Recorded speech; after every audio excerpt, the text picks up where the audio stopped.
Be downright rude. Penny, this is Asher. He's doing a project on our generation for school, and I offered to answer some questions. You're being rude. Wow. What is that? Oh, it's from Star Trek. It's a TV show even before our time. That is Mac. Mac? It means cool. Cool. It's old lingo. So why are you interviewing Jules for? She's not that interesting. And you don't even have anything written down. We haven't even started yet. Besides, I have plenty of interesting things to tell him about. What do you have as interesting? Oh, look, the children. This is Lily Grace. She's working up in New York. This is Connor. He's a professor. Very smart. Can I tell him about my own children? I suppose so, but he probably doesn't really want to hear about that. He probably came to hear more about history and how we fit in. Tell him about Paris. Oh, Paris, that was a good trip. We went in 2030 for a 2-month mission trip. Oh, we had so much fun. The best part was the view from the top of the Eiffel Tower. Oh man, it can't get any better than that. It was destroyed in 42, right? By the earthquake? What? Oh, do you remember that one boy? Okay, so he couldn't walk. So he had 2 friends that would carry him around everywhere, and we got to talk to him for a while. What did he say again? He said his friends gave him his freedom. They continued to tell me the stories that afternoon. We drank so much tea. Penny kept wandering off to the kitchen and bringing me new flavors for me to try. I couldn't help but want to go back and visit the Lays again. It sort of became a weekly thing to go over and have a tea and hear their stories. Sometimes Penny would show up and it was always an adventure when she did.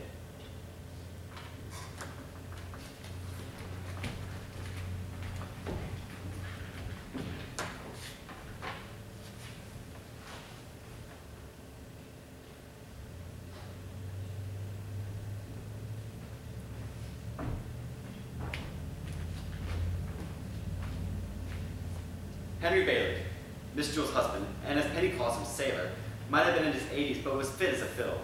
He was a military man for a long time before, and after he and Miss Jules got married. He was strongly independent and fiercely stubborn. That's probably why he and Miss Penny got along so well. Penny was the one who introduced Miss Jules and Henry. And let me tell you, Henry Bailey was a fool for Miss Jules.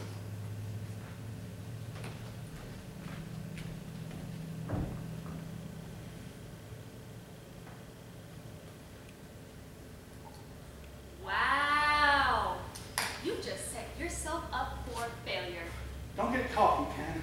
I've been on a winning streak all week. That's because you're playing Jules, and she's terrible at chess. Checkmate. I'll get it. What, you don't want to hear my victory speech? Don't be so bitter. It's good to see you again, Mr. Bailey. Asher, you know Penny Hayes. I was just teaching Penny a thing or two about chess. Teaching me a thing or two about losing at chess. Let me just tell you, you cannot trust this guy at all. If you really want to hear the story, you can come and talk to me. This guy is nothing but a big old teddy bear. I would love to hear your story, Mr. Bailey. Well, I have a story I can tell you. It's the story of how Miss Penny lost out on the opportunity to become the luckiest woman on earth, and how I became the luckiest man on earth. For your notes, this is a story about how I introduced Sailor to Jules. Well, Penny and I have been friends for many, many years, and she used to send me letters here from the States to where I was stationed when I was in the Navy. Yeah, he was in the Navy. That's how we got the name Sailor. But whenever I talk to all my friends about him, I just call him Sailor because I was tired of all the questions about Henry who? Well, while she was in college, she would send letter after letter without telling me all about this new girl that she was living with, and all the crazy situations that they found themselves mixed up in. Tell them about the teddy bear. Oh, that dumb old bear. All right, so Jules had this boyfriend who was the worst. And what happened was she had gotten a giant teddy bear, huge teddy bear from him on Valentine's morning. And Valentine's night, they went to Valentine's ball. But he definitely left with some bimbo. Bimbo? Just think about it, it'll come to you. And whenever I picked her up, she was a hot mess. Oh my goodness. And whenever we got to the apartment, we just had this giant teddy bear. So I told her, it's time to destroy it. And I got a pair of scissors. Oh, this story? Oh, that bear. Let me tell you, I still didn't really know Penny too well yet, and I was still so timid, and that was not something that I was comfortable with. So I told her, there is no way on earth I'm doing that, and how is that supposed to help me make me feel better? To which I replied, he cheated on you, what are you thinking? And then naive me says, that still doesn't answer my question. And then she pulls out her communicator and says, wow. And then I proceeded to tell her, get it, kill it, again, stab it again. The poor teddy bear didn't know what hit him. For clarification, what hit him were the scissors that I had given Jules. There was nothing left but fluff. I'm gonna make some tea. Asher, sweetheart, do you want anything? Some tea would be great, thank you. Before I continue, I should clarify this. Jules and I had made an agreement when we were kids that if neither of us were married by the time I was 30 and she was 26, then we would get married. Well, of course, by the time I was 28, she was busy trying to set me up with any of her friends that would have me. Not just any of the friends. I was trying to set you up with Jules from the start. It was only you that kept thinking I was trying to set you up with any woman available. Well, one year on her birthday, Penny and a few of her friends came out to California where I was stationed at the time.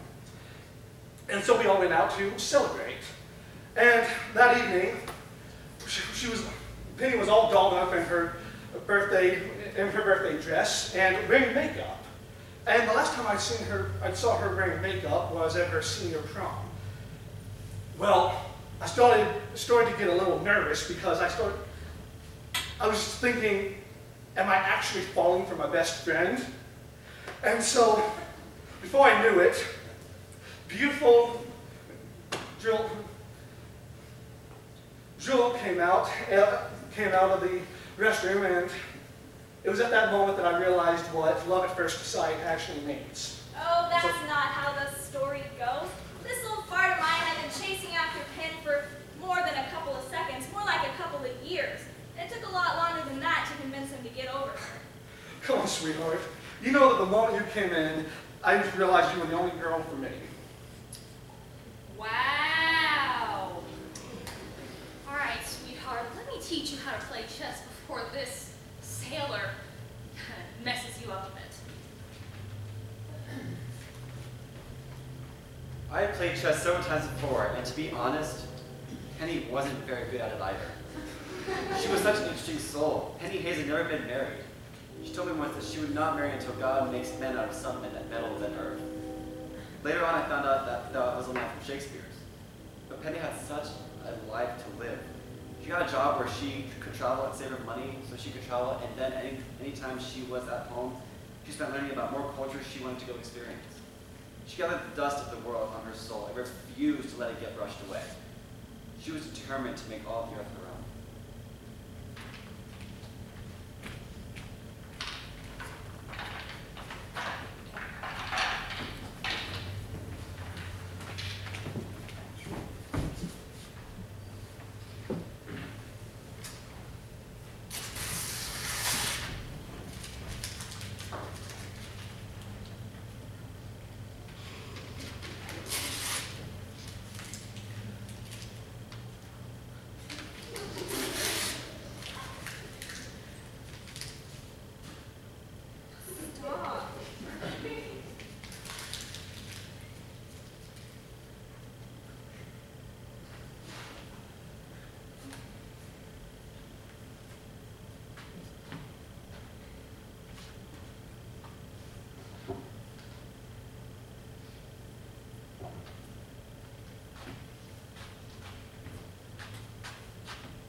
the distance between us, a million miles. Hello.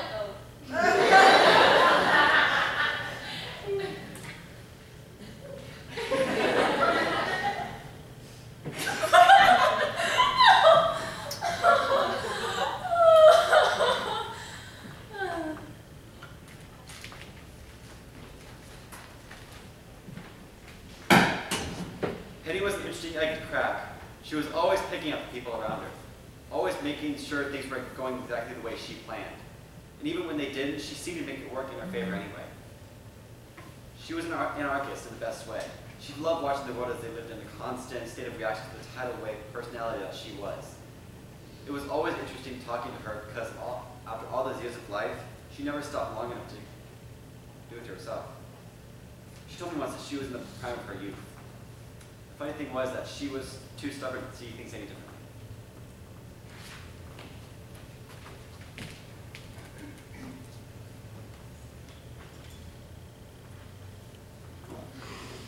Come in. Hello? Oh, hey, come in. How are you? Here, hold this.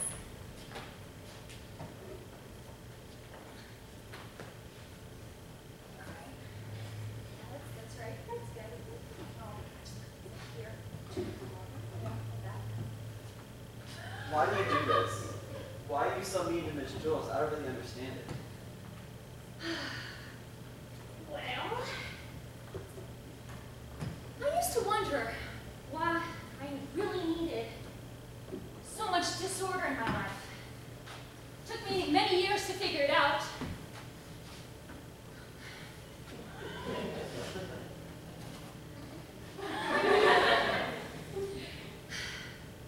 Well,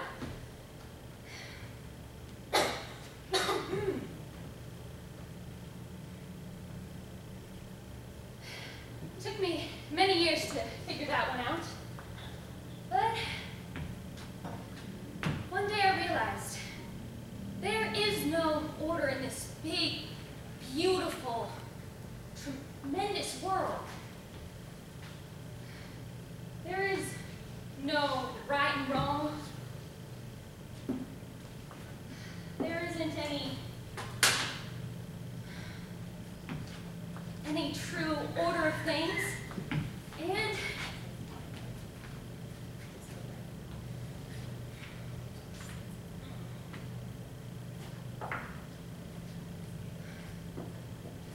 there isn't any true order of things, and I decided that I needed to go with the chaos, because if I could control the chaos, then I could control the place that I held in it. But was it always at Miss Jules' expense? Oh goodness, no, honey. Yeah, I give her a lot of grief, but she's been putting up with me for 50 years. After half a decade, if I stopped now, she would think there was something wrong with my health. Have I ever told you about how Miss Jules and I met? No, ma'am. When I met Jill Smith back in college, she was this timid little thing. I was not a particularly caring person. I wanted to be strong and fearless, and I didn't have time for anyone who was gonna hold me back from that, who was just there for a moment. But Julia Smith, well, that girl was not a waste of time. I wanted to make her strong. I wanted to make her fearless. For the first time in a long time, I wanted to do something entirely for someone else. And I wanted to be around for every second of it. In college, people used to call her an angel. She still is. But it's hard for an angel to fly if they're convinced their wings are broken.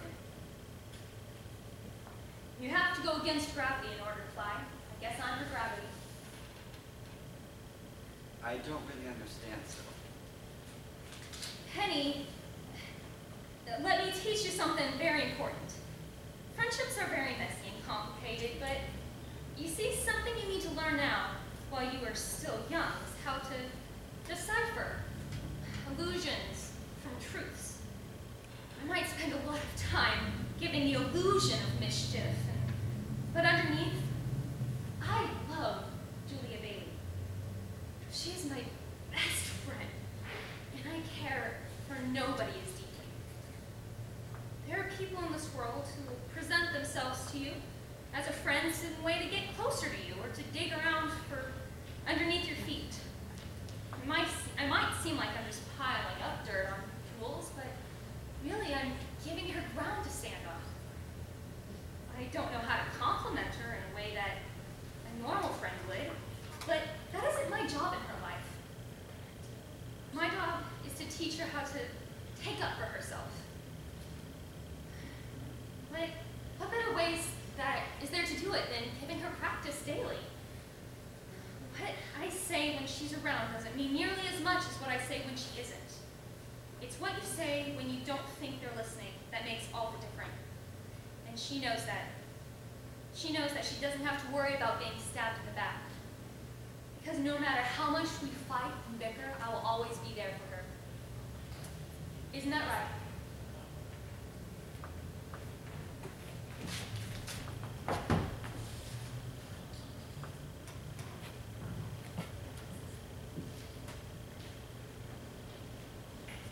What I say when Penny Hayes is around doesn't mean nearly as much as what I say when she isn't. So what I say now is the most important thing I could ever say about her. Because today I found out that Penny Hayes passed away. It was sudden. The reason this world, this big, beautiful, terrible world, decided it was right or wrong to take the woman from her big, beautiful, terrible world is beyond what I can understand. The thing about Penny is she is beyond understanding. And she was beyond the notion that you needed to understand. So when the waves began to shift and the stories began to grow, I'm sure she just shifted her own chaos to follow the current. That's what I want to do. I want to follow her current and have me take that current. I want to do the same.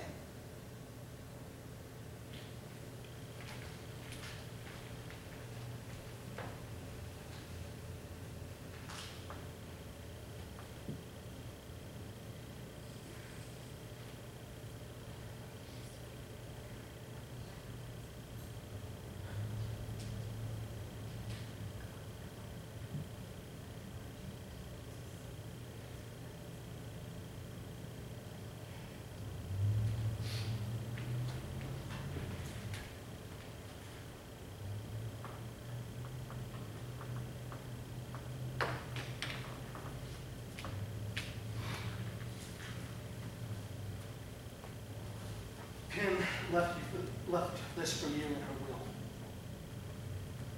Never without my Jules.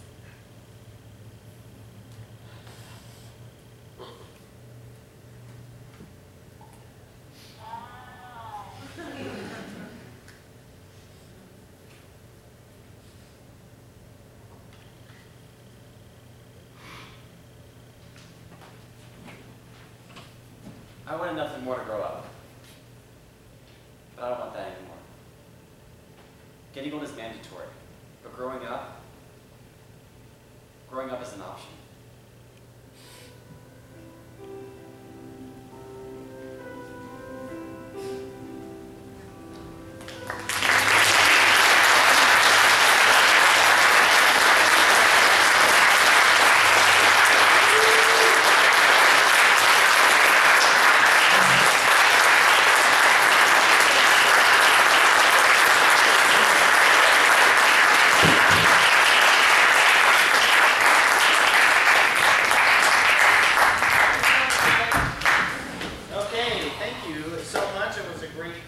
We're going to have a 10-minute intermission. If we can have the house lights up, please. Thank you. We'll have a 10-minute intermission. Be right back here in 10 minutes. Thank you.